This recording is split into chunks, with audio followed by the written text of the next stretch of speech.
Cora's hands trembled as she stood at the threshold of the most expensive bedroom she'd ever seen in her life. The room was massive, floor-to-ceiling windows overlooking Boston Harbor, marble floors covered with plush cream color, Ed rugs, furniture that probably cost more than most people's cars. But none of that mattered because her eyes were fixed on the man lying motionless in the hospital bed positioned near the window. He was beautiful, even unconscious, even with medical equipment surrounding him like some kind of tragic art installation. The man before her looked like he'd been carved from dark mahogany by an artist who believed in making masterpieces. His skin was a rich, deep brown that seemed to glow even in stillness. His face, Lord have mercy, his face, had a strong jawline covered with a neatly trimmed beard that framed full lips. His hair was cut in a perfect fade, the kind that required maintenance she knew he couldn't have been giving himself. Someone had been keeping him groomed, keeping him looking like the billionaire he was even while he slept through life. His name is Callum, the soft voice beside her said, pulling Cora from her daze. Callum Kingsley, my son. Cora turned to look at the woman who'd hired her just 30 minutes ago. Marianne Kingsley was elegant even in her sadness. A beautiful woman in her late 50s with light brown skin, silver-streaked hair pulled back in a neat bun, and eyes that looked like they'd cried too many tears but refused to give up hope. There was a fragility to her, a weakness in the way she leaned slightly on her cane, but also a fierce determination in the set of her jaw. You'll read to him, Marianne continued, moving slowly into the room. Each step seemed to cost her, and Cora instinctively moved closer in case the older woman needed support. Sing for him if you're comfortable. Talk to him about your day, about the weather, about anything at all. The doctors say he can't hear us, but I refuse to believe that. A mother knows. Cora nodded, her mind racing. Reading, singing, talking. She could do that. You'll keep him clean, Marianne went on, gesturing to the ensuite bathroom that was probably bigger than Cora's old apartment. The nurses come twice a week to help with the more intensive care, but daily hygiene is important. His dignity matters, even like this. Even like this?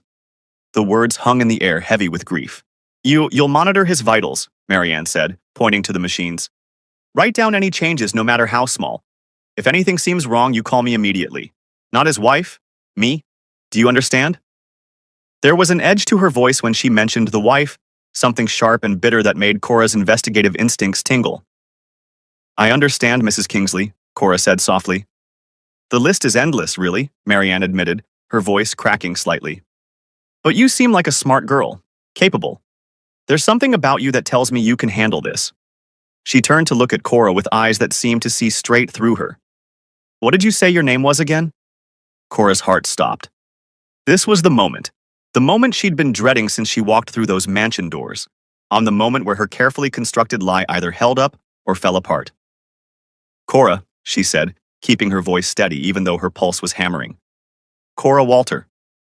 The lie tasted like ash in her mouth. Walter. Not Freeman. She couldn't be Cora Freeman anymore. Couldn't afford to be found. Couldn't afford to be caught. Marianne studied her for a long moment, and Cora forced herself to hold the older woman's gaze. If she looked away, it would seem suspicious. If she fidgeted, it would raise questions. So she stood there, outwardly calm while internally screaming, and prayed that this beautiful, grieving mother wouldn't see through her deception. Well, Cora Walter, Marianne finally said, a small, sad smile touching her lips. Welcome to our home. I'll leave you to get acquainted with Callum. Dinner is at 7 if you'd like to join me. The kitchen is... Mrs. Kingsley. A sharp, irritated voice cut through the peaceful moment like a knife. What is she doing here? Both women turned to see a woman standing in the doorway, and Cora immediately understood why Marianne's voice had turned cold when mentioning Callum's wife. Adriana Kingsley was stunning in the way that money could make someone stunning. Designer clothes that hugged every curve, perfectly done makeup, hair styled in loose waves that had definitely been done at a salon that morning. Her skin was light, almost pale, and her eyes were a cold green that reminded Cora of ice. She was probably in her early 30s, and she wore her beauty like a weapon. But there was something in her eyes when she glanced at the man in the bed. Something that wasn't love or grief, or even concern. It was annoyance. I hired a caretaker for my son, Marianne said, her voice growing stronger, more firm. As I told you I would. And I told you not to, Adriana snapped, stalking into the room on heels so high, Cora wondered how she didn't tip over. We have nurses. We have a doctor. We don't need some random girl. Her eyes swept over Cora dismissively. Touching my husband. The nurses come twice a week, Marianne countered. That's not enough. Callum needs daily care, daily interaction, daily... Callum needs to be left in peace, Adriana interrupted. But there was something in the way she said it that made Cora's skin crawl. He's been like this for 8 months, Marianne. 8 months. He's not waking up. We need to accept that and move on. I will never accept that, Marianne's voice shook with emotion. He's my son. And as long as there's breath in his body, there's hope. Adriana's jaw clenched. You're wasting money on false hope and random caretakers when that money could be... Could be what, Adriana? Marianne challenged. Could be funding your shopping trips, your spa days, your penthouse downtown that you think I don't know about? Oh, this was family drama at its finest, and Cora desperately wanted to disappear into the wallpaper. Adriana's eyes flashed dangerously. How dare you? I dare because this is my house, Marianne said, drawing herself up to her full height, despite the way her hands shook on her cane. My husband built this house. My son pays for everything in it. And I will hire whomever I wish to care for him. Cora stays. For a moment, Cora thought Adriana might actually explode. The woman's face flushed red, her hands clenched into fists at her sides, and there was murder in her eyes as she glared at Marianne. But then she seemed to get control of herself. Her expression smoothed out into something cold and calculated. Fine, Adriana said sweetly, too sweetly. Keep your little caretaker. But when things go wrong, don't say I didn't warn you.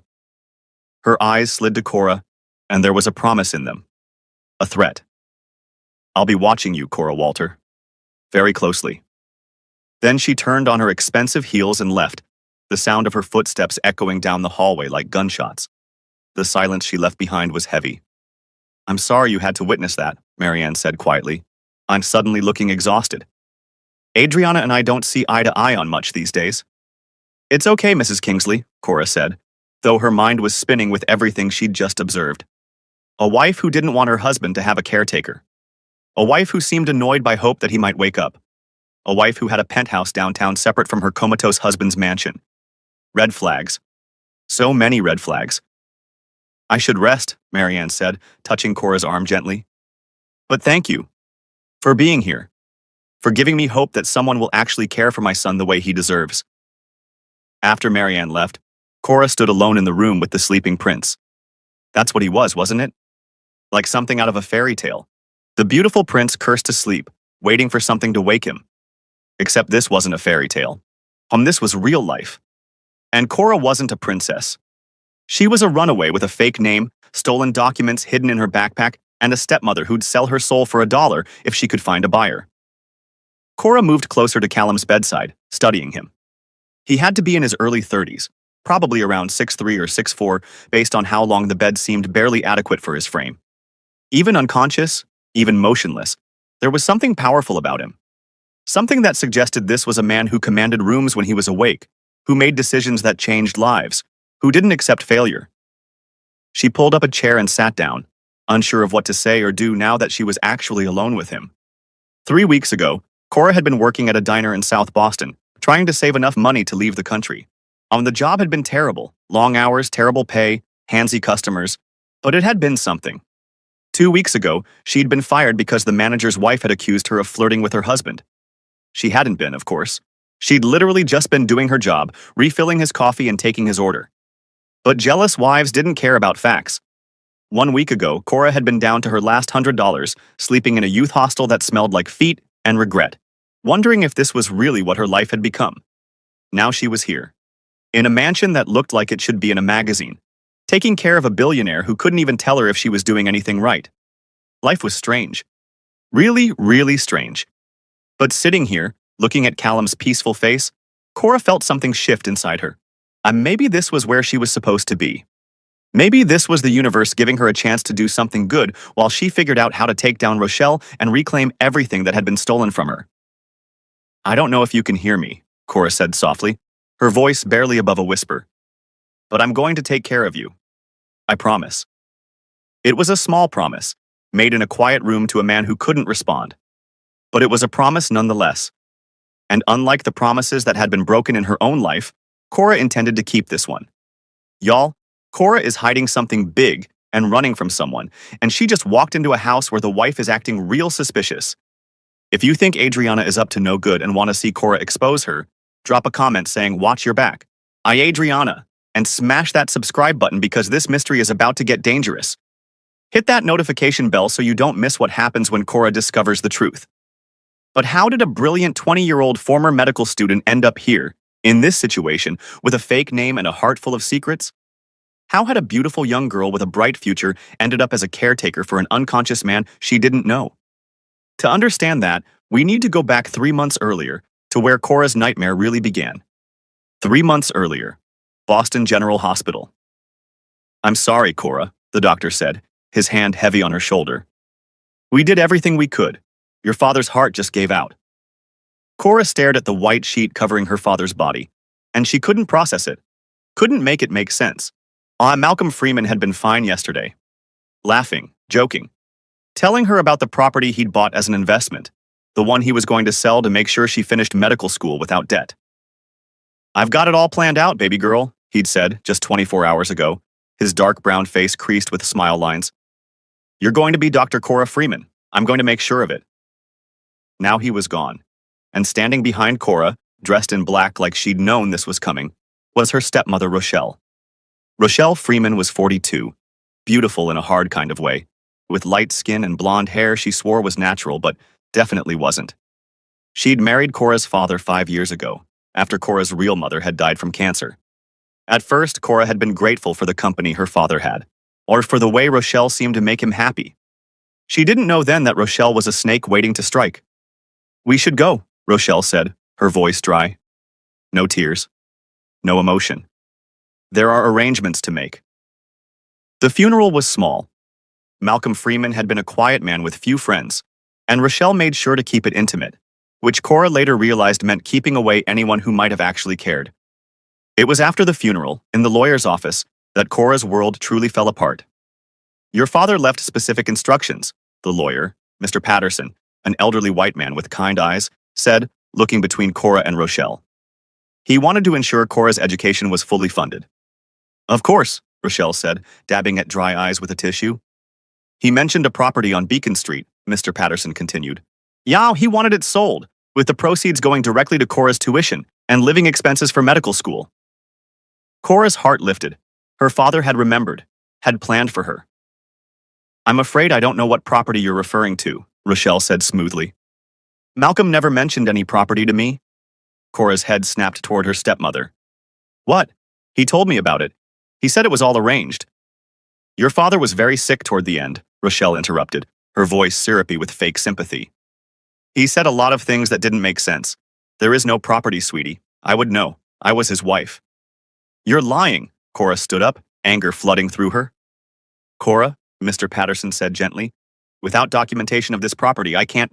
She's lying, Cora insisted. He told me.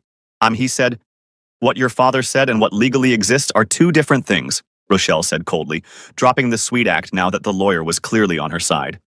I'm sorry, Cora, but there's no money for your little medical school dreams. You'll have to figure it out like everyone else.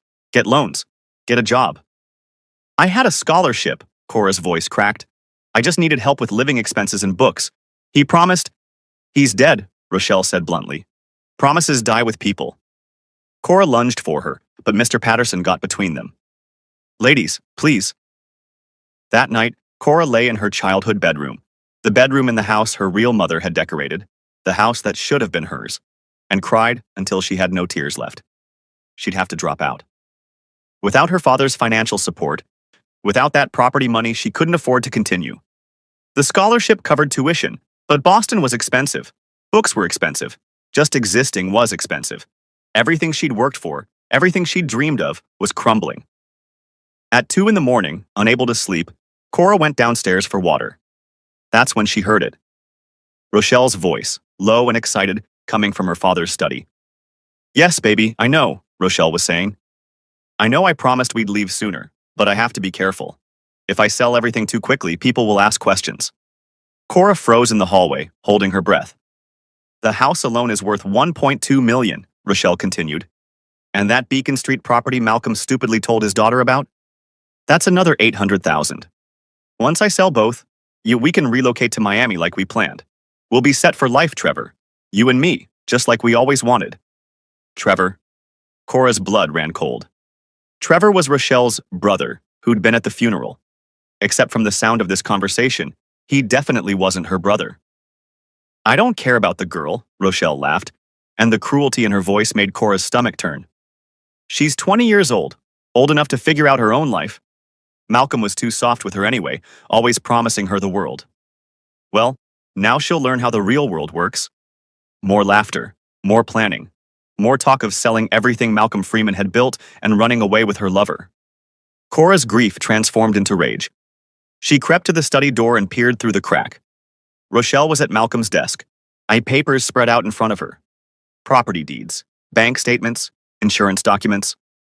All the proof Cora needed that her stepmother was a lying, cheating thief. When Rochelle finally went to bed at 3 a.m., Cora made her move.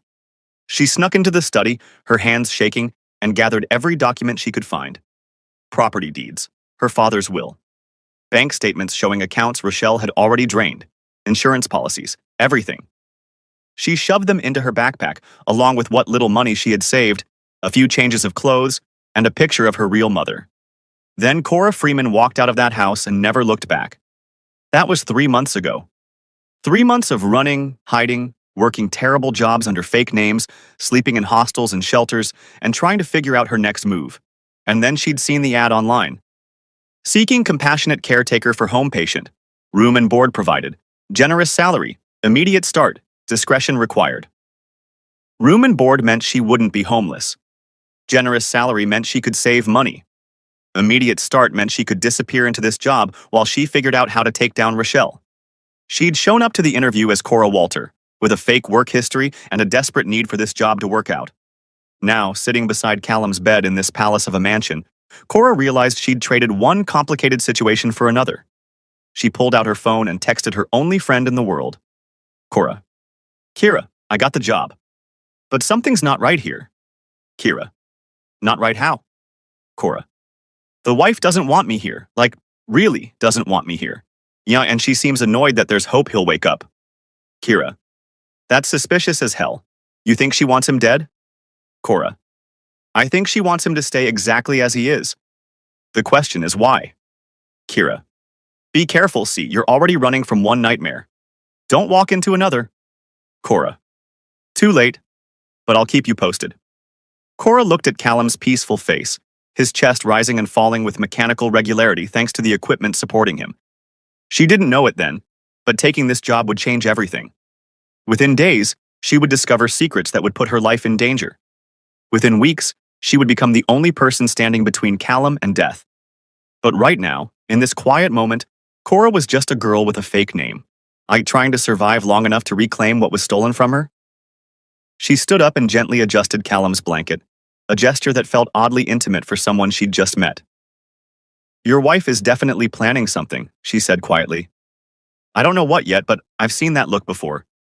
That's the look of someone who's counting money that isn't theirs yet. She thought of Rochelle, counting her father's assets like treasure. I'm going to figure it out, Cora promised Callum. I don't know why I care. I just met you. You're unconscious. And this is literally just a job. But there's something about your mom's desperation and your wife's coldness that makes me want to protect you. Maybe because nobody protected me when I needed it. Cora looked around the room one more time, at the expensive furniture, the medical equipment, the man who looked like a sleeping prince from a fairy tale. Well, Callum Kingsley, she said softly, looks like we're both stuck in situations we didn't plan for. Let's see if we can help each other survive them. She didn't expect an answer, and she didn't get one. But somewhere deep in his unconscious mind, Callum Kingsley heard her voice, and he held on to it like a lifeline in the darkness. 1 week had passed since Cora Freeman, now Cora Walter, had walked through the doors of the Kingsley mansion, and she'd settled into a routine that felt both strange and oddly comforting.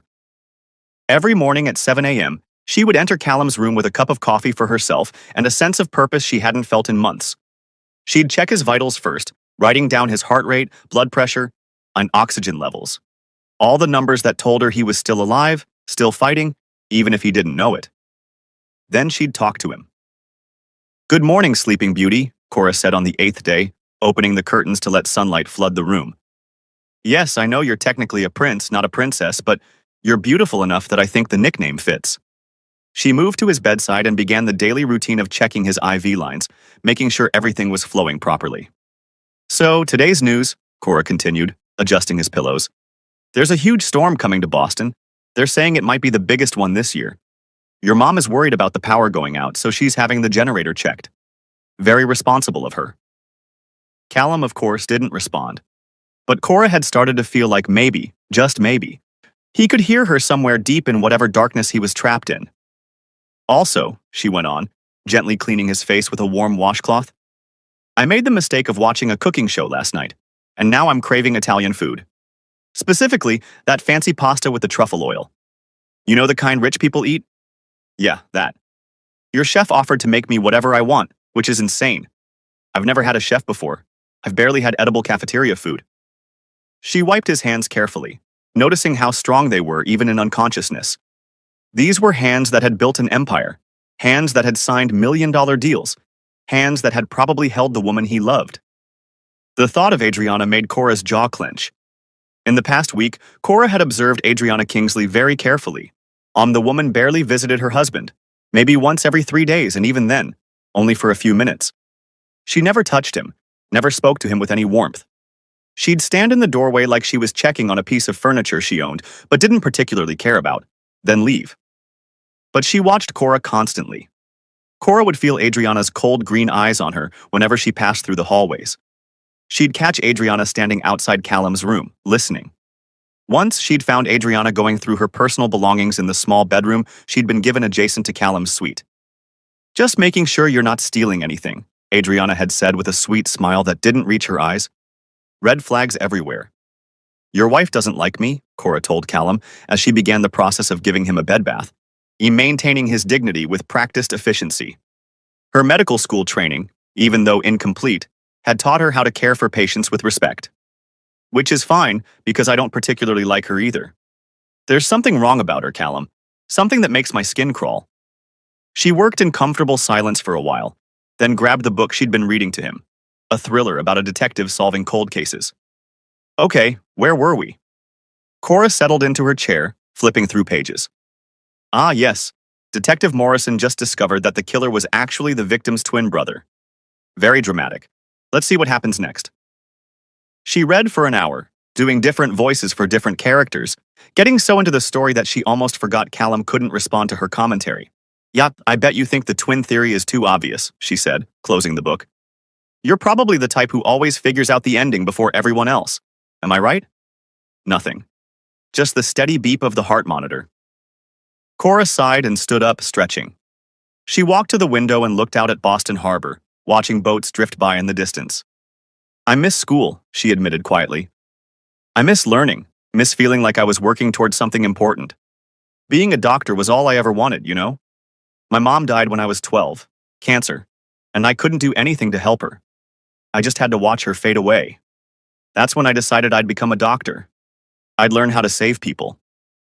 Her reflection in the window showed the sadness in her eyes. Then my dad died, and my stepmother stole everything. And now I'm here, running, hiding, pretending to be someone I'm not. She turned back to look at Callum. Kind of ironic that I'm taking care of you when I couldn't even save the people I loved most. The afternoon passed with more routine care, changing his position to prevent bed sores, exercising his limbs to maintain muscle tone, moisturizing his skin. All the things the nurses had shown her, all the things her medical training had prepared her for. At 6 p.m., Cora went downstairs for dinner with Marianne, as had become their custom. The dining room was enormous, with a table that could seat 20 people, but Cora and Marianne always sat at one end, close together like conspirators. How is he today? Marianne asked, her hand shaking slightly as she lifted her water glass. Cora had noticed that Marianne's health seemed to be declining.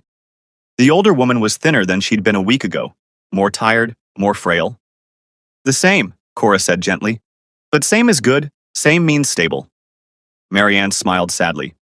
You're kind to humor an old woman's hope.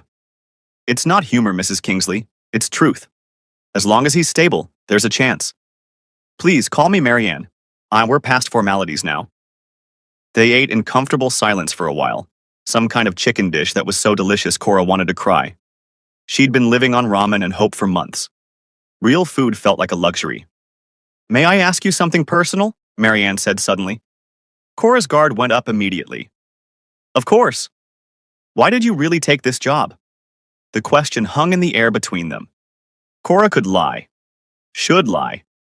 But there was something in Marianne's eyes that made her want to tell at least a version of the truth.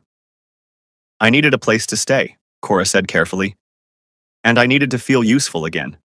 I was in medical school before some things fell apart. Taking care of your son makes me feel like I'm using my training for something good. Marianne studied her for a long moment. You're running from something. Or someone. It wasn't a question. Cora's heart raced, but she kept her face neutral. Aren't we all running from something? Yes, Marianne said softly. I suppose we are. She reached across the table and squeezed Cora's hand. Whatever you're running from, you're safe here. I promise you that. Tears pricked at Cora's eyes. When was the last time someone had promised to keep her safe? Their moment was interrupted by the sharp sound of heels on marble. Adriana swept into the dining room like a cold front, dressed in a designer dress that probably cost more than Cora's entire education would have. She had a man with her, middle-aged, white, wearing a medical bag.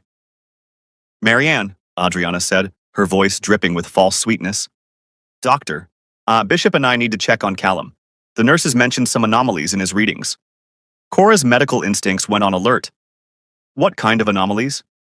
Adriana's eyes turned to her, cold as ice. Nothing that concerns the help? Cora is Callum's caretaker, Marianne said firmly. Anything concerning my son concerns her. Your son is my husband, Adriana snapped, dropping the sweet act. And I'll decide who gets information about his medical care. Dr. Bishop cleared his throat uncomfortably. Perhaps we should just examine the patient. Excellent idea, Adriana cut him off, then looked at Cora. You can take the rest of the evening off. We won't need you. Everything in Cora's gut screamed that something was wrong, but she couldn't exactly refuse without causing a scene. Of course, Cora said, standing up. She looked at Marianne, who gave her a small nod. But instead of going to her room, Cora doubled back through the kitchen and up the servants' stairs, arriving at Callum's room just as Adriana and Dr. Bishop entered. She pressed herself against the wall outside the door, listening. Vitals are stable, Dr. Bishop was saying. Perhaps too stable. We should increase. No, Adriana interrupted. No increases. He can't wake up, Bishop. Do you understand? He cannot wake up. Cora's blood ran cold. Mrs. Kingsley, I'm not comfortable with... I don't care about your comfort. I care about my life staying exactly as it is. Adriana's voice was sharp. My husband built a fortune, and then he was stupid enough to get into that car accident. Now I have access to everything without having to deal with his controlling, demanding presence. I'm not giving that up. But the mother hired a caretaker. That girl? Adriana laughed bitterly. She's nobody, some desperate kid who needed a job. She won't figure anything out. Oh, Cora was going to enjoy proving her wrong. Just give him the usual dose, Adriana commanded. Keep him under. When the time is right, we'll make it look like natural causes. His heart gave out. Very tragic. Very convenient. Cora's hands clenched into fists. They were killing him. Slowly, methodically, they were murdering Callum Kingsley. She heard movement in the room and quickly slipped into a nearby linen closet, watching through the crack as Adriana and Dr. Bishop emerged 15 minutes later. Same time next week? Dr. Bishop asked nervously. Same time next week, Adriana confirmed. And Bishop? If that caretaker starts asking questions, you tell her nothing. Am I clear? Crystal. After they left, Cora waited 5 minutes before entering Callum's room. He lay there exactly as he had been, peaceful and unaware that his own wife was orchestrating his death. Cora moved to his IV stand and examined the bag. It looked like normal saline, but she knew better. She pulled out her phone and took pictures of everything. The bag, the label, the tubing, the injection port where Dr. Bishop had added something. Then she did something crazy. She disconnected the IV bag Dr. Bishop had just set up and replaced it with a fresh bag of plain saline solution from the medical supply closet in Callum's bathroom. The old bag she hid in her room, wrapped in plastic and tucked into the back of her closet. Evidence. I don't know if you can hear me, Cora whispered to Callum, but I'm not going to let them kill you, I promise. She pulled out her phone and texted Kira. Cora, emergency, need to talk. Call me. 30 seconds later, her phone buzzed. What's wrong? Kira demanded immediately. Cora moved to the window, speaking in a low voice even though she was alone with Callum. They're poisoning him, his wife and some fake doctor. I just heard them talking about it. Holy shit. Cora, you need to call the police. And tell them what? That I overheard a conversation while hiding in a closet? I'm using a fake name, Kira. I can't go to the police.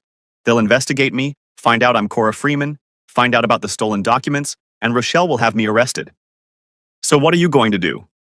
Cora looked at Callum's peaceful face. I'm going to save him. I'll switch out whatever they're giving him. Let his system clear. See if he can wake up on his own. That's insane and dangerous. So is letting an innocent man die. Kira sighed. You have a hero complex, you know that? I have a justice complex. There's a difference. Fine, but I'm helping. Send me those pictures. I'll have my friend at the crime lab analyze what's in that IV bag. We'll get proof. Thank you. Don't thank me. Just don't get yourself killed. Y'all, Adriana and that fake doctor are poisoning Callum to keep him in a coma. If you think Cora should expose them immediately, comment, "Save Callum," and hit that subscribe button. Cora is about to risk everything to save this man, and you don't want to miss what happens next. Smash that like button if you're Team Cora. The next week became a dangerous game. Every 3 days, Dr. Bishop would arrive, give Callum an injection through his IV port, and leave. And every time, as soon as they were gone, Cora would disconnect the contaminated IV and replace it with clean fluids. She documented everything: pictures, times, dates. She even managed to collect samples of whatever Dr. Bishop was injecting, storing them carefully in small vials hidden in her room. And slowly, gradually, without the poison, Callum started to change.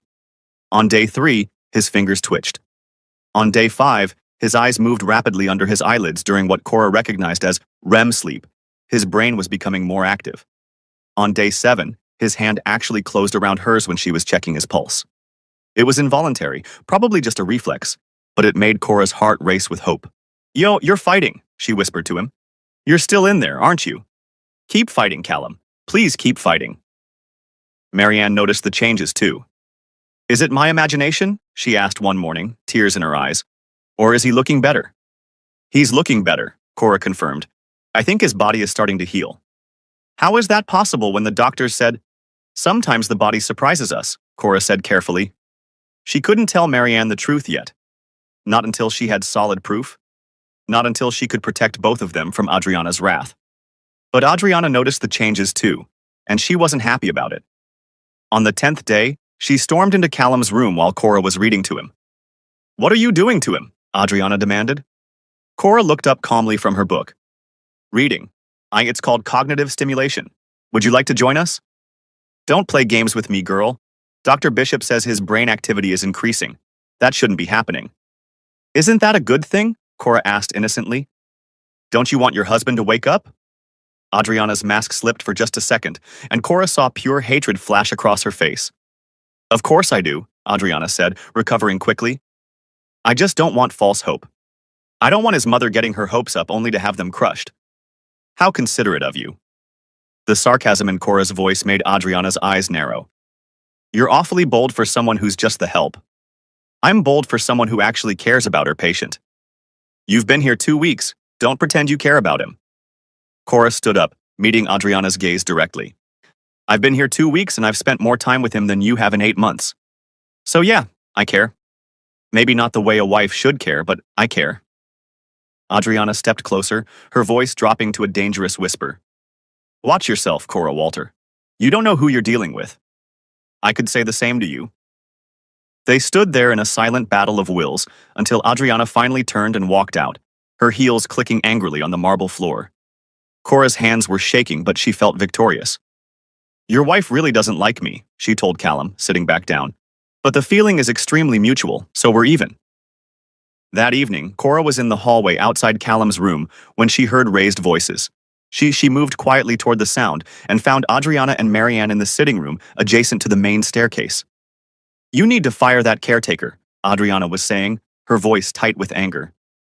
I will do no such thing, Marianne responded, her voice weak but firm.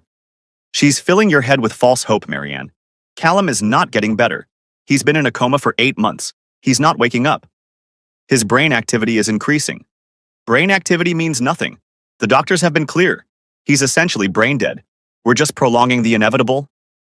Don't you dare say that about my son, you old witch. Cora heard movement and peered around the corner, just in time to see Adriana raise her hand, about to strike Marianne. Hey, Cora shouted, rushing into the room. She got between them just as Adriana's hand came down, blocking the blow. Adriana stumbled backward, shocked. How dare you?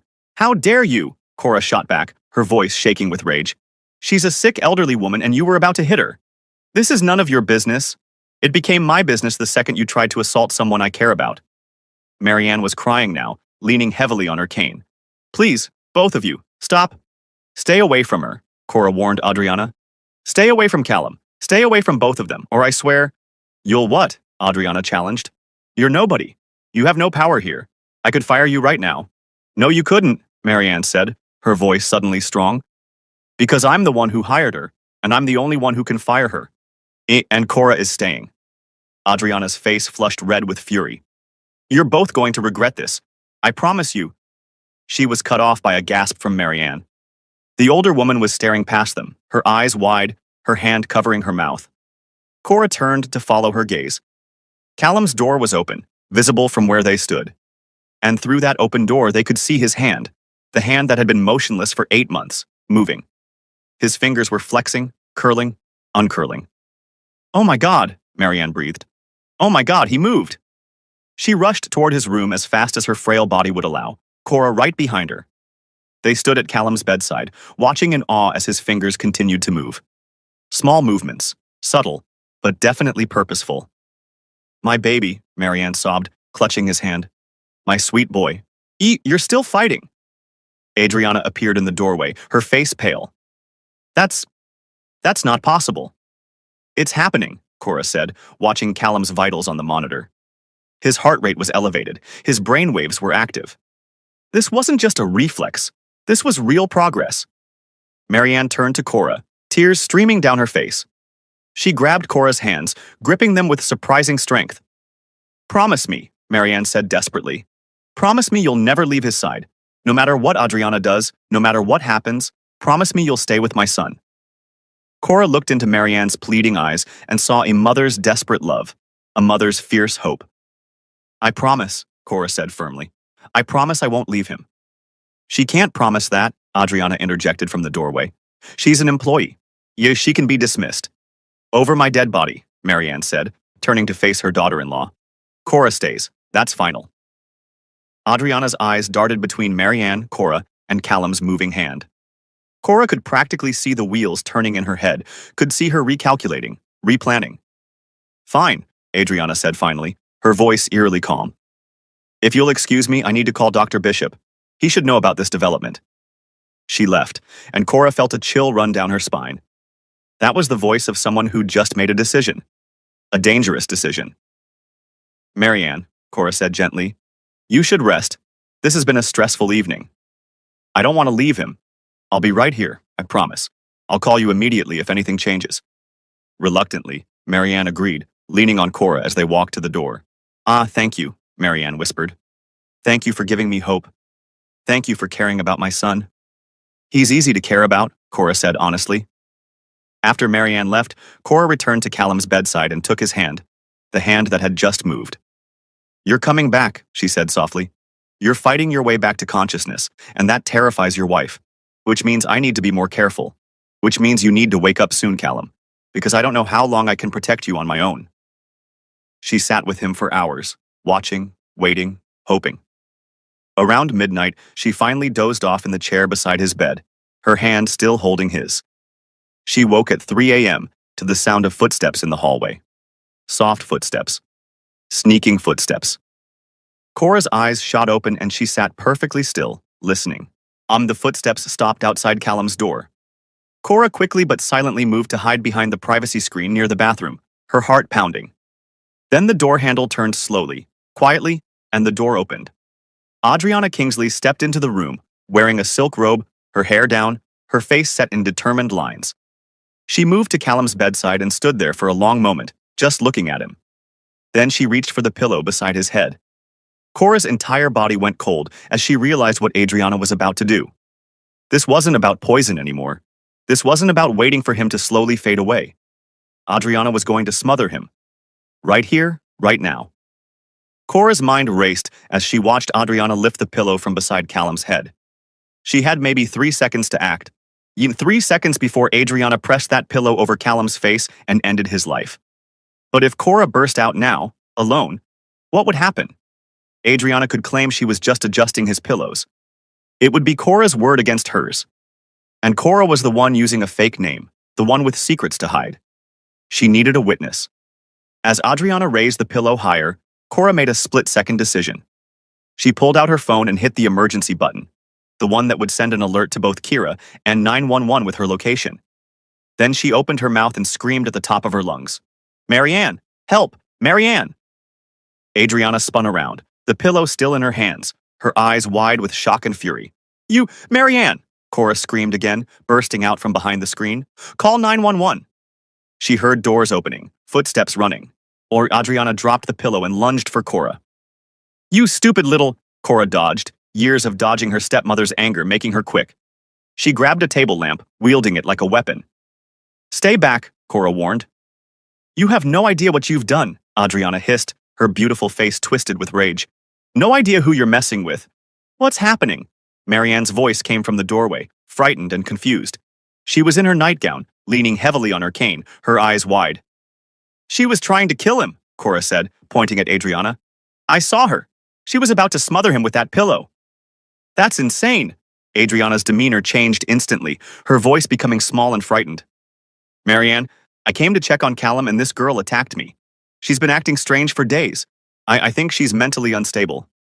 "I'm calling the police," Marianne said, her voice shaking but firm. "No need," a voice said from behind her. Everyone turned to see a tall, dark-skinned woman in her early 30s standing in the hallway, holding up a badge. Her hair was pulled back in a sleek ponytail, and she was wearing jeans and a leather jacket despite the late hour. "Detective Kira Williams, Boston PD," she said, stepping into the room.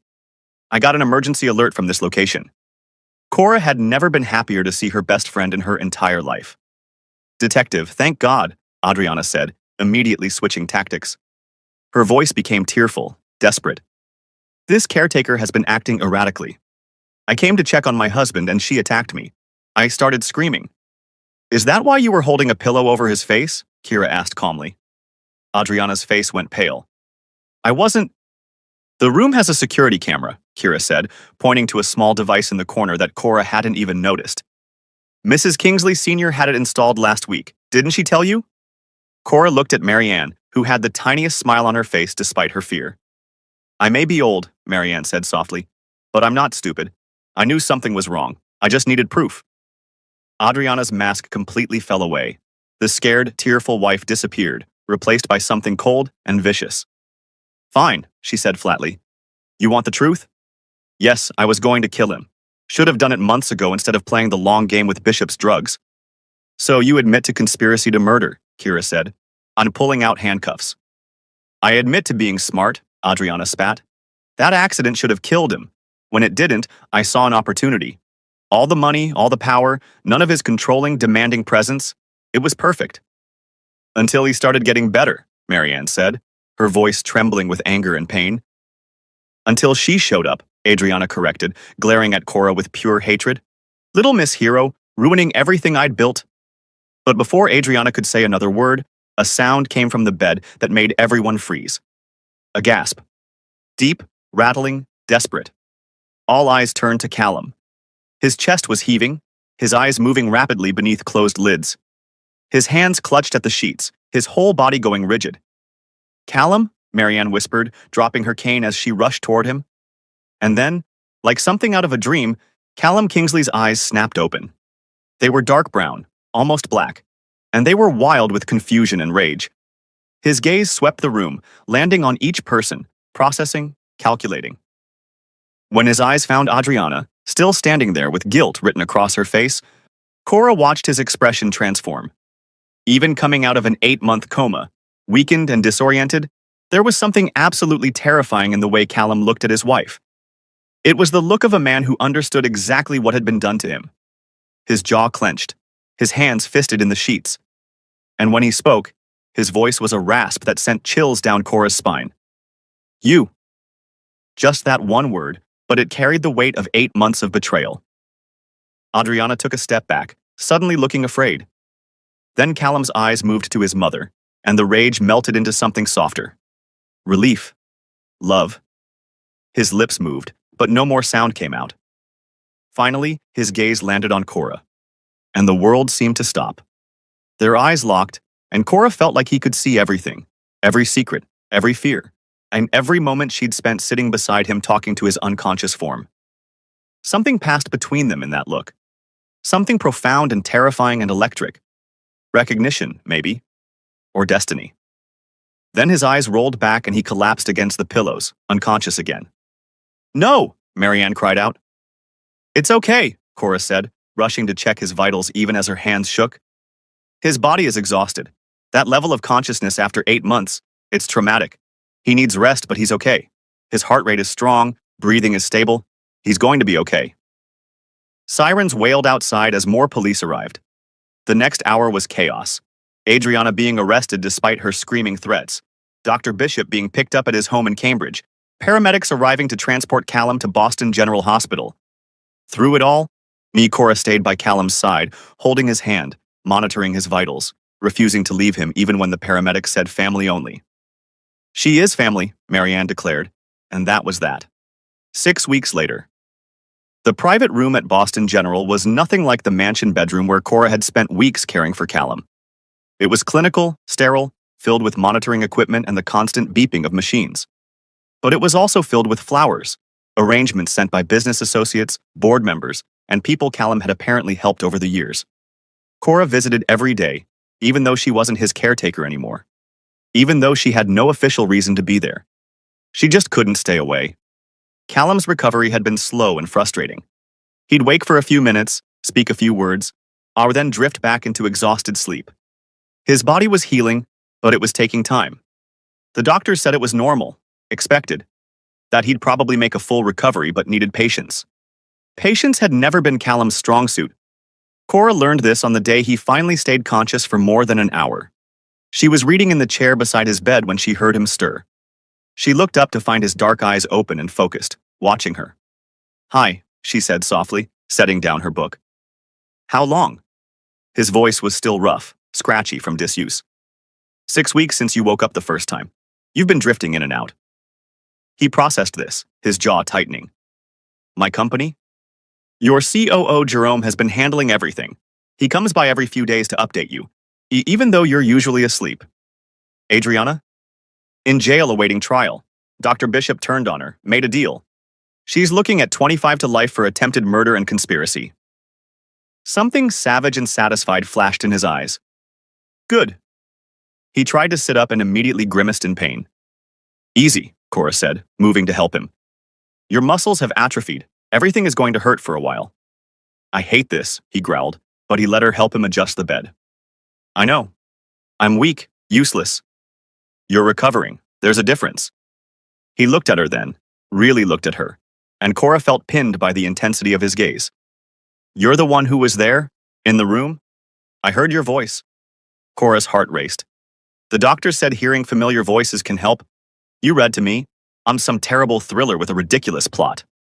"Despite everything," Cora laughed. "You could hear that?" "I could hear everything.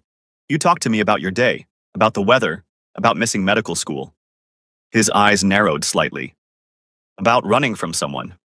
Cora's breath caught. "I didn't think you could actually hear. I held onto your voice like a lifeline in the dark." He paused, studying her. "Who are you really, Cora Walter?" Before she could answer, the door burst open and Marianne entered with a doctor. The moment was broken, but Cora felt the weight of that question hanging in the air. Who was she really? And how long before he discovered she'd been lying about her name? 3 weeks later. "This is bullshit," Callum snarled at the young physical therapist who looked like she wanted to disappear into the floor. Cora stood in the doorway of the PT gym, watching the scene unfold. Callum was standing, barely, supported by parallel bars, his arms shaking with effort, his face twisted in frustration. He'd lost at least 30 pounds during the coma, and his body was still working to rebuild the muscle mass he'd lost. But even diminished, even weakened, he was imposing. He was tall, had to be 6'4", with broad shoulders and a presence that filled the room. His dark brown skin gleamed with sweat. His jaw was set in a stubborn line, and his eyes held a fire that probably made grown men nervous in boardrooms. "Mr. Kingsley, please, if you could just try the exercise," the therapist stammered. I don't need to try. I need to walk." "Sir, you have to build the foundational strength first. I've been doing your exercises for 3 weeks. I'm done with foundational. I want results." The poor therapist looked near tears. "I understand your frustration, but medically speaking, I was supposed to be brain dead. Yet here I am. So maybe your medical opinion isn't as absolute as you think." Cora decided to intervene before the therapist quit on the spot. "Is that how you talk to people trying to help you?" she asked, walking into the gym. Callum's head whipped toward her, and his expression immediately shifted. The rage didn't disappear entirely, but it was tempered by something else, something warmer. "Cora, don't Cora me. You're being a nightmare patient." The therapist looked between them, confused. "I can take it from here," Cora told the young woman. "Go take your break." The therapist fled gratefully. "You scared her half to death," Cora said, moving to stand in front of Callum. "She's incompetent. She's 24, and you're a 6'4" billionaire glaring at her like she personally put you in a coma. You're intimidating." "Good. Not good. You catch more flies with honey than vinegar." "I don't want flies. I want to walk without holding onto these bars like a toddler." The vulnerability beneath the anger hit Cora right in the chest. He wasn't just frustrated, he was scared. Scared of being weak, of being helpless, of being at someone else's mercy again. "Okay," she said gently. "Then let's work on it. But you have to actually listen to instruction instead of bulldozing through." "I don't bulldoze. You absolutely bulldoze. It's probably how you run your business and why people are terrified of you. But your muscles don't care about your intimidation tactics. They need proper training." Something flickered in his eyes. Amusement, maybe. "You're not scared of me." "Should I be?" "Most people are." "I'm not most people." "Now, are you going to let me help you? Or are you going to keep throwing a tantrum?" His jaw twitched. "I don't throw tantrums. Could have fooled me. Here." She moved to his side. "We're going to do this properly. Weight distribution on your left leg first. Good. Now shift slowly, to your right. Feel how the muscle engages?" For the next hour, they worked together. Callum listened to her instructions, and gradually, the tension in his body eased. He was still frustrated, but he was channeling it into the work instead of lashing out. "Better?" Cora asked when they finally took a break. Callum was sitting on the therapy mat, breathing hard, but there was satisfaction in his eyes. "Better," he admitted. "You're a tough coach. You're a stubborn patient. We're even." He laughed, actually laughed, and the sound did something strange to Cora's heart. "I heard you graduated from medical school," he said, "before you had to drop out." Cora stiffened. "Who told you that?" "I have my ways. Why did you drop out?" "It's complicated." "I've got time." Cora sat down on the mat beside him, careful to maintain some distance. "My father died. The money he'd set aside for my education disappeared. I couldn't afford to continue." "Scholarships?" "Covered tuition. Not living expenses, books, everything else you need to survive in Boston." Callum studied her profile. "So you became a caretaker." "I needed work. Your mother needed help. It was perfect timing." "Lucky for me." "Lucky for both of us." They sat in comfortable silence for a moment. Then Callum spoke again. "I'm not good at this," he said quietly. "At physical therapy? At being vulnerable? At needing help? At being weak?" Cora turned to look at him. "You're not weak. You're recovering. There's a difference." "Everyone keeps saying that." "Because it's true. Weakness is giving up. You're still fighting. That takes strength." His dark eyes held hers. "You sound like you're speaking from experience." "Maybe I am." The moment stretched between them. I charged with something Cora couldn't quite name. Then Callum's phone buzzed, breaking the spell. He checked it, and his expression hardened. "My board is trying to push through a merger I explicitly said no to before the accident. They think I'm too incapacitated to fight it." "Are you?" His eyes flashed. "Not even close. I need to get to my office." "You can barely walk. Then I'll use a wheelchair. I'm not letting those vultures pick apart my company while I'm recovering." 2 days later, Cora walked into Kingsley Industries headquarters with Marianne. Callum had asked them both to come, though he hadn't said why. The building was a sleek glass tower in downtown Boston, all modern architecture and power. The lobby alone probably cost more than Cora's entire education would have.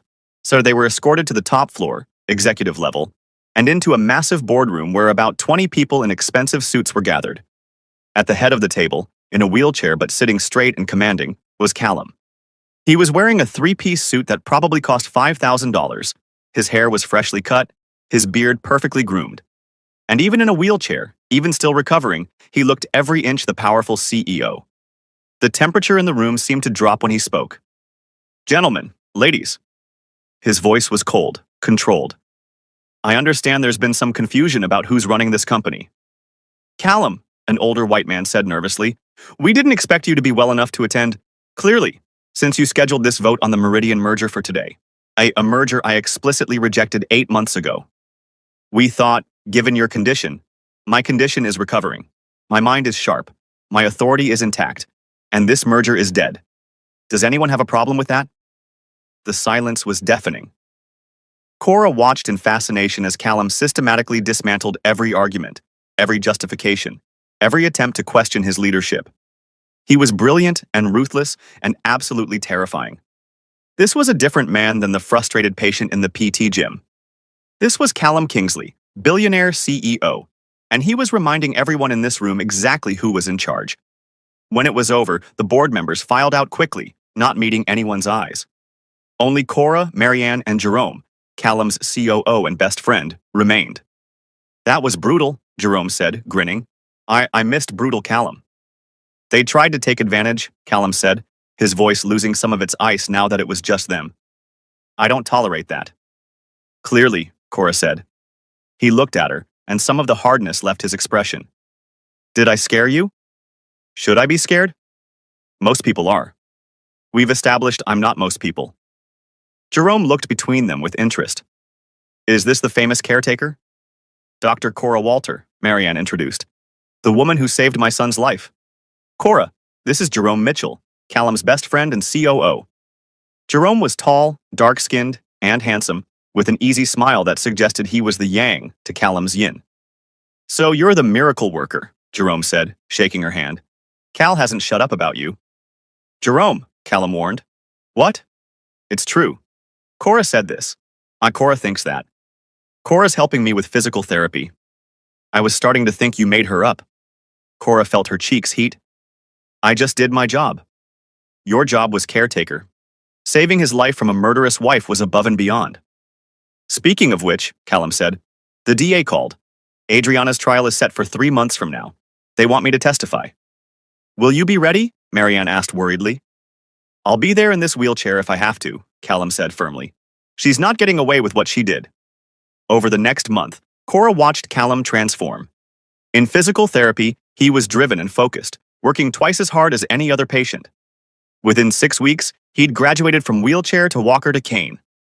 In business, he was ruthless and brilliant, rebuilding the company culture that had started to slip during his absence. But with Cora and Marianne, he was different. Softer.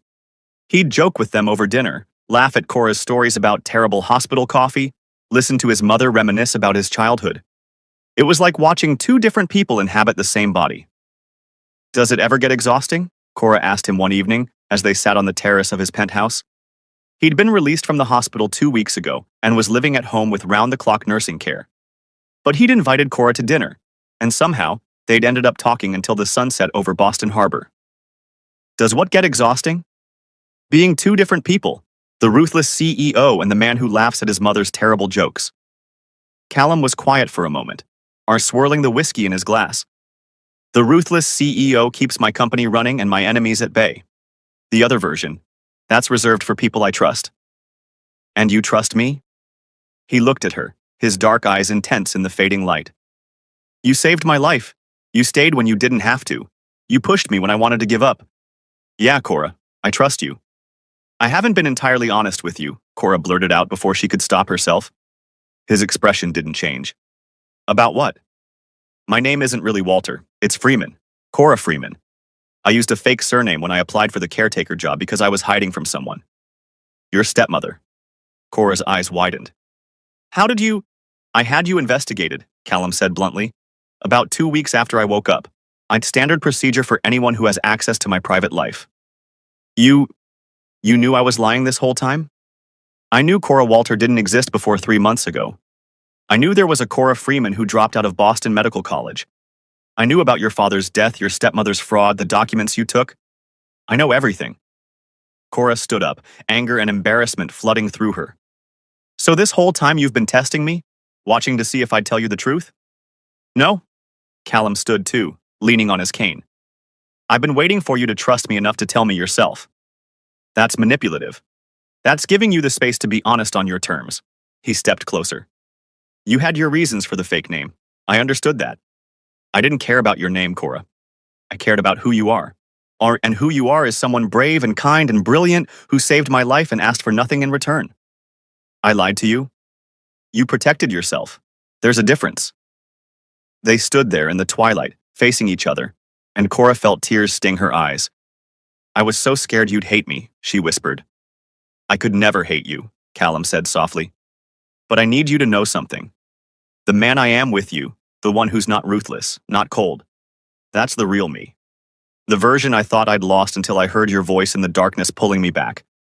You make me want to be that version again. Callum, I know it's too soon. I know I'm still recovering, still married technically, even though the divorce is almost final. I know we barely know each other in some ways, but I need you to know that what I feel for you. He stopped, seeming to struggle with words. It's not gratitude. It's not because you saved me. It's because of who you are, how you make me laugh, how you call me out when I'm being an ass, how you see me, really see me, not my money or my power, just me. Cora's heart was racing. What are you saying? I'm saying I want to take you on a date, a real date, not dinner at my house or meeting at the hospital.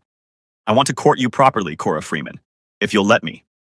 She should say no, should protect her heart, should remember that she was still a mess, still dealing with her stepmother's fraud, still trying to figure out her own life. But when Callum looked at her like that, like she was the most important thing in his universe, she couldn't say no. One date, she agreed. One date, he promised. He's smiling like he'd just closed a billion-dollar deal. 2 weeks later, Cora had spent 3 hours getting ready, with Marianne helping, by offering a dozen different outfit options Marianne had accidentally bought for her. She finally settled on a deep blue dress that hugged her curves and made her skin glow. Marianne insisted on doing her makeup, and by the time Callum's driver arrived to pick her up, Cora felt like a princess. The restaurant was perfect. A small, intimate Italian place in the North End with candles on every table and music floating through the air. Callum was already there, waiting for her, and when he stood to greet her, Cora's breath caught. He was wearing a perfectly tailored suit, his cane the only sign he was still recovering. His dark eyes heated as he took her in. You're beautiful, he said simply.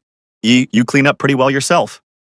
He smiled, that rare, genuine smile he only gave to people he trusted, and pulled out her chair.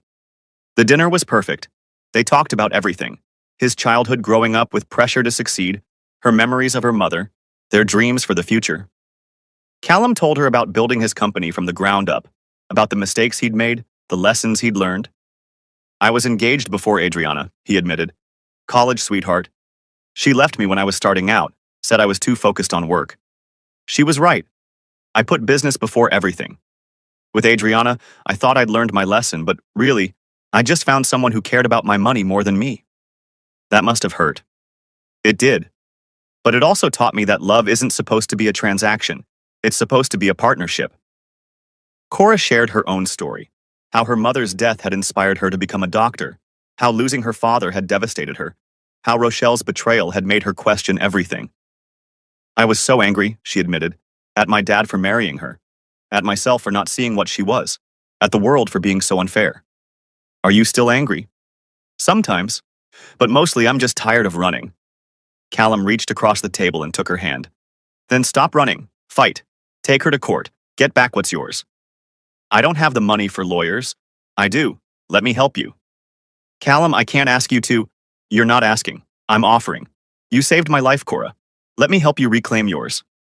Cora felt tears prick her eyes. Why are you being so nice to me? Because you deserve nice. Because you've spent so long taking care of everyone else that someone should take care of you. Because He stopped, seeming to catch himself. Because you what? He squeezed her hand. Because you matter to me. I'm more than I probably should admit on a first date. They shared dessert, tiramisu that was so good Cora wanted to cry, and talked until the restaurant staff started giving them pointed looks. When they finally left, Callum walked her to his car, his cane clicking on the cobblestones. "Thank you," Cora said, "for tonight, for everything. Thank you for giving me a chance." He leaned in, and Cora thought he might kiss her. Instead, he pressed his lips to her forehead, gentle and reverent. "I want to do this right," he murmured. "No rushing. I want to earn you." Before Cora could respond, before she could tell him he'd already earned her, the restaurant door burst open with a bang that made everyone on the street turn. And there, silhouetted in the doorway like a nightmare come to life, stood Rochelle Freeman. Her blonde hair was wild, her makeup smudged, her eyes blazing with fury as they locked on Cora. "There you are," Rochelle screamed, stumbling forward. She was either drunk or high or both. "You little thief!" Cora felt her blood turn to ice. "That girl," Rochelle announced to the gathered crowd, pointing a shaking finger at Cora. "That girl is a criminal, a liar, and a thief." "Rochelle, don't," Cora started. "Her real name is Cora Freeman," Rochelle continued, her voice carrying down the street. "She stole legal documents from me and ran away. She's been using a fake name to hide from the police." Curious onlookers were pulling out phones, recording. This was about to go viral. Cora felt Callum's hand on her back, steady and strong. "Those documents belong to my father," Cora said, her voice shaking but clear. The father you cheated on while he was alive, the father whose estate you tried to steal." Rochelle's face flushed red. "I was his wife." "You were his mistake," Cora shot back, years of anger finally erupting. "You married him for his money. You never loved him. You had an affair with Trevor while my father was dying, and then you tried to take everything he left for me." "You have no proof." "I have all the proof." Cora was shaking now, but she couldn't stop. "Bank statements showing you draining his accounts. Text messages planning your escape. Property deeds you were going to sell. I have everything." "Then you admit you stole from me." "From you?" Cora laughed bitterly. "You stole from him. From my father's memory. From me. I just took back what was always mine." Rochelle lunged forward. Yes, and Callum stepped smoothly between them despite his cane. "That's close enough," he said, his voice cold as ice. Rochelle stopped, suddenly seeming to realize who Cora was with. You're Callum Kingsley. And you're the woman harassing someone I care about." "She's a thief." "She's a survivor," Callum corrected, his voice cutting through the night air. "She's a woman who watched her stepmother steal her father's estate, who had the courage to take evidence, and who's been running because she didn't have resources to fight back. But that ends tonight." He pulled out his phone and made a call, right there on the street. "David, it's Callum Kingsley. I need you at my office first thing tomorrow morning. I'm taking on a new case. Yes, I know it's late. I don't care. Fraud, embezzlement, possibly identity theft. Yes, I'll pay whatever it costs. Her name is Cora Freeman, and we're going after her stepmother for everything she stole." He hung up and looked at Rochelle, who had gone pale. "David Chen is the best litigation attorney in Massachusetts," Callum said conversationally. "He's won cases against Fortune 500 companies. I think he'll enjoy destroying someone who preys on grieving daughters." "You can't," Rochelle stammered. "I absolutely can. Now you have two choices. Leave now, and we'll see you in court. Or stay, and I'll have you arrested for harassment, public intoxication, and threatening behavior. Your choice." For a moment, Rochelle looked like she might fight.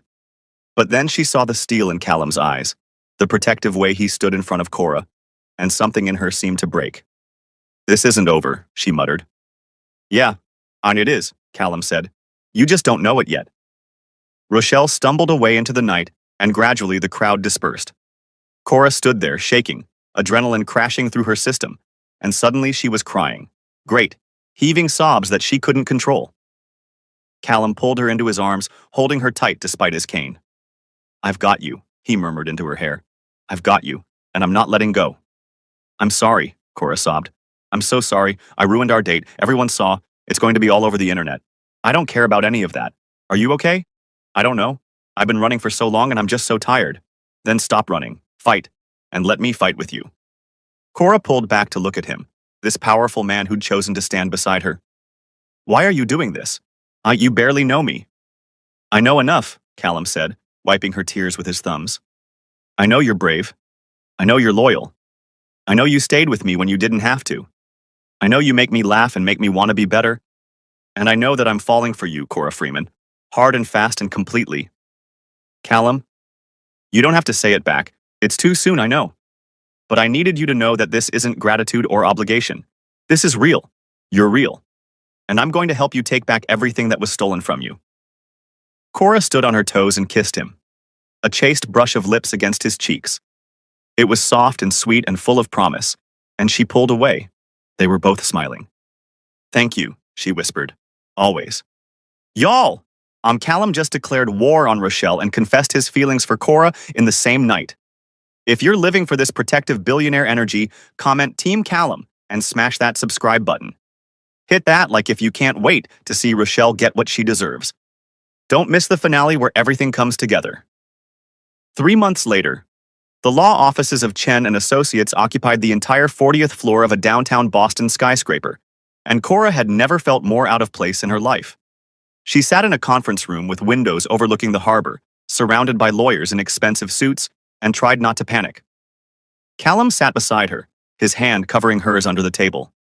He'd been by her side for every meeting, every deposition, every moment of this nightmare. Miss Freeman, David Chen said, reviewing the documents spread across the mahogany table. He was a sharp-featured Asian man in his 50s with steel-gray hair and the kind of confidence that came from winning impossible cases. I have to say, the evidence you collected is extraordinary. Bank transfers, property deeds, text messages. It's a prosecutor's dream. So we can win, Cora asked. We can destroy her, David said bluntly. Rochelle Freeman committed fraud, embezzlement, and breach of fiduciary duty. She drained your father's estate, engaged in an extramarital affair, and attempted to sell property that was designated for your education. The question isn't if we'll win. It's how much we'll win by. Relief flooded through Cora. I just want what my father intended for me. The property, the money he set aside. You'll get all of that, David interrupted. Plus damages for emotional distress, legal fees, and interest on the funds she stole. By the time we're done, Rochelle Freeman will be lucky if she can afford a studio apartment.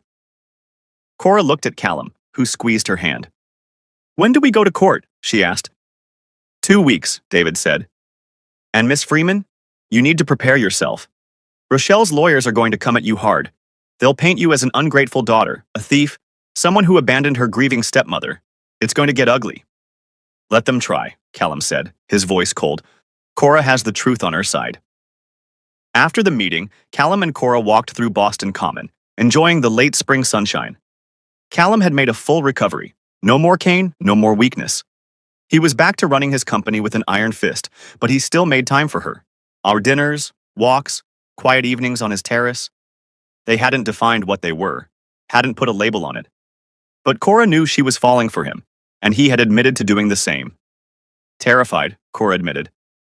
What if the judge doesn't believe me? What if Rochelle's lawyers make me look like the bad guy? Then I'll buy the courthouse and fire the judge. Cora laughed despite her anxiety. You can't do that. Watch me. But he was smiling. Seriously, though, you have the evidence. You have the truth. And you have me. We're going to win this. You sound very sure. I am sure. I've seen you fight for people you care about. Now it's time to fight for yourself. They sat on a bench overlooking the pond, and Cora leaned her head on his shoulder. Can I ask you something? She said. Anything. Why did you really have me investigated? Was it just standard procedure, or was there more to it? Callum was quiet for a moment. You want the truth? Always.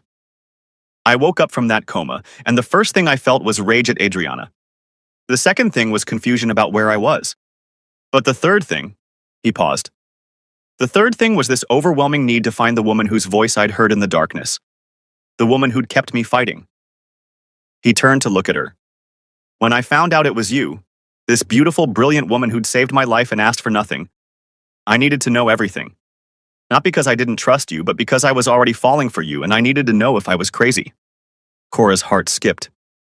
And I discovered you're even more incredible than I thought. You lost everything, and instead of becoming bitter, you became a caretaker. You saved a stranger's life.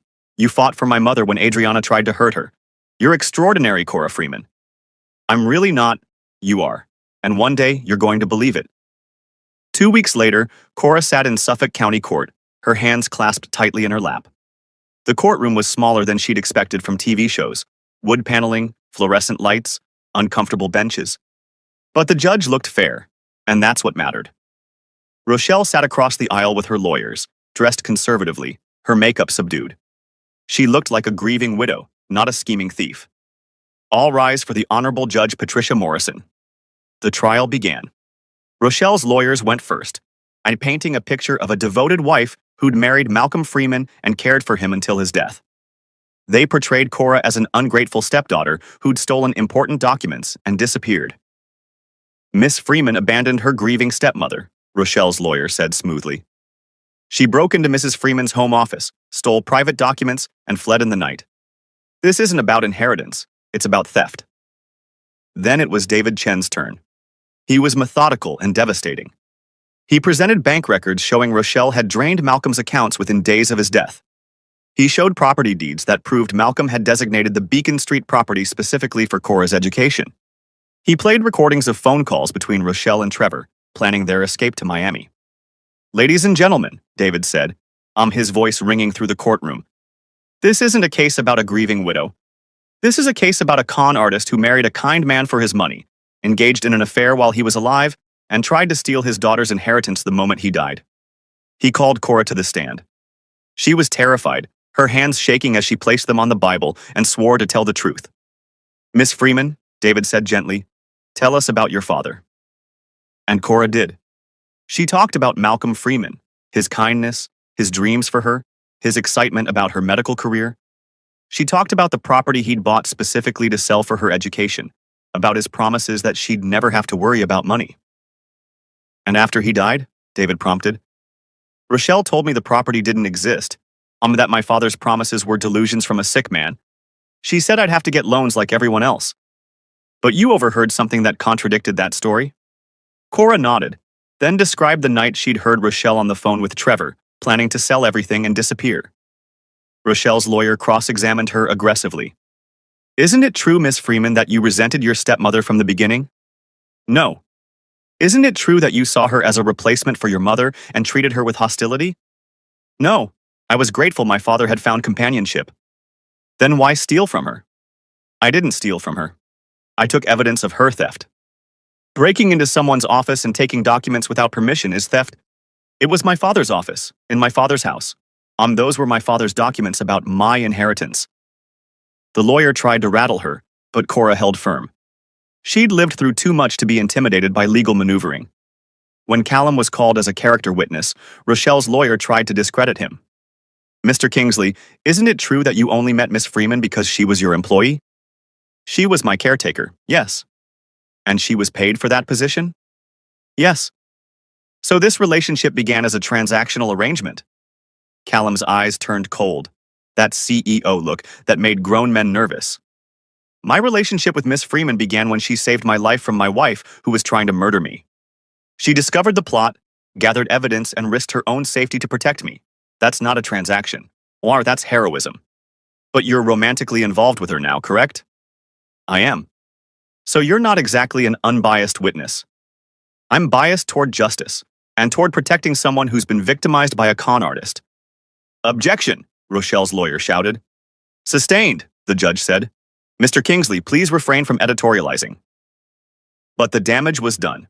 The jury had seen Callum, powerful, wealthy, commanding, defend Cora with absolute conviction. The trial lasted 3 days. On the final day, the jury deliberated for less than 2 hours. "In the matter of Freeman versus Freeman," the judge read, "we find in favor of the plaintiff, Cora Freeman. Mrs. Rochelle Freeman is hereby ordered to return all assets from Malcolm Freeman's estate, including the Beacon Street property, all bank accounts, and investment portfolios. Additionally, Mrs. Freeman is ordered to pay $500,000 in damages for emotional distress and legal fees." Cora burst into tears. She'd won. After everything, she'd actually won. Callum pulled her into his arms right there in the courtroom, holding her as she sobbed with relief. "You did it," he whispered. "You fought back and you won." Across the aisle, Rochelle was crying too. But these were tears of fury and defeat. "This isn't over," she screamed as bailiffs escorted her out. "I'll appeal.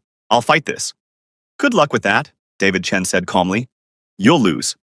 6 months later, Cora stood in the administration building of Boston Medical College, holding an acceptance letter with shaking hands. Welcome back, Miss Freeman, the dean said, smiling. We're pleased to reinstate your enrollment. Your scholarship is intact, and we understand you now have the financial means to complete your education. Thanks to the settlement, Cora had enough money to finish medical school debt-free, with plenty left over. She'd also bought a small condo in Back Bay, her first home that was truly hers. Thank you, Cora said, tears in her eyes. You have no idea what this means to me. That evening, Callum took her to dinner to celebrate.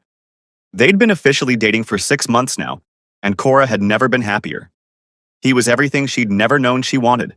Strong but gentle, powerful but kind, ruthless in business but tender with her.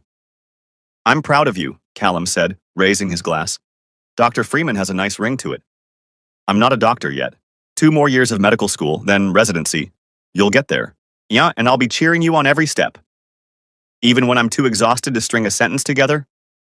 Especially then. They ate and talked and laughed, and Cora felt like her life was finally back on track. Then Callum's phone buzzed. He checked it, and his expression darkened. What's wrong? Cora asked. Adriana's trial verdict came in. Guilty on all counts. 25 years, no parole for at least 15. Cora had testified at that trial too, describing what she'd witnessed. It had been cathartic and terrifying in equal measure. How do you feel? She asked. Callum was quiet for a moment. Relieved, vindicated, and grateful that I survived long enough to see justice. Which brings me to something I've been wanting to talk about.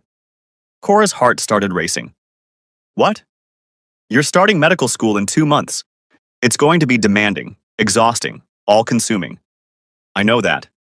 And I know we've only been together for 8 months, which might seem fast, but... He paused. I don't want to lose you to the chaos of medical school. I don't want us to drift apart because you're studying and I'm working and we never see each other. Callum, what are you saying? I'm saying move in with me. Cora's breath caught. What? Move into my penthouse. It's huge. You can have your own study, your own space. You'll be 10 minutes from the medical school. You won't have to worry about rent or utilities or anything except your education. And I'll get to see you every day, even if it's just for coffee before you leave for class. That's a big step. I know.